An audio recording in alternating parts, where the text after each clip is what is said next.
In this video, we discuss the differences between a Roman gladiator and a Roman legionnaire, and who would win in a fight. What is a gladiator?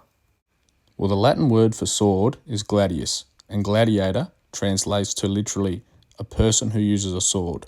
While they were swordsmen, in ancient Rome, they were typically slaves or prisoners who were trained to fight to the death for public entertainment in Flavian's amphitheatre, or what we know as the Colosseum, although not every fight resulted in death. Gladiator was a broad term, but there were different types defined by their weapons or armour, such as Thracians and Retiari. How were gladiators trained? Gladiators lived and trained in specialised prison-like schools called ludi or ludus.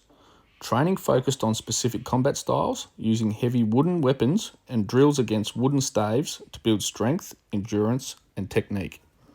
Their weapons and armour consisted of the short sword, trident, net, various helmets, shields, and leg guards. Heavily armoured types, like the Murmillo, carried large shields and helmets, while light agile fighters, like the Retiarius, fought with nets and tridents. Who were the soldiers of Rome? A Roman soldier was called a legionary. They were highly trained, disciplined citizen soldiers of the Roman army. Roman soldiers went through a basic training consisting of marching with up to 60 pounds of weight over 20 miles, weapons drilling, and armatura, which was a mock battle simulation. They would run, jump, and swim. It is also believed they would perform calisthenics and lift heavy stones.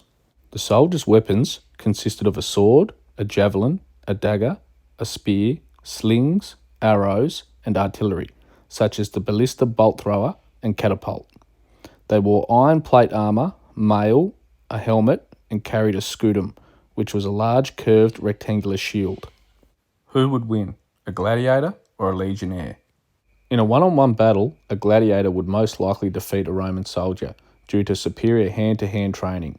However, in a battlefield scenario, the soldier's disciplined group-focused training and heavy protective armour would overcome a gladiator's lighter specialised gear.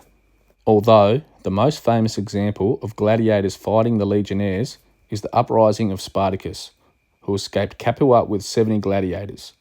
That number grew to thousands of followers. Spartacus utilised guerrilla tactics, intelligence, and effective cavalry to defeat several consuls, such as Gaius Claudius at Mount Vesuvius and armies led by Verinius. Ultimately, Spartacus was defeated by Crassus, who used 8 to 10 legions of up to 50,000 men to overwhelm the rebels with superior force.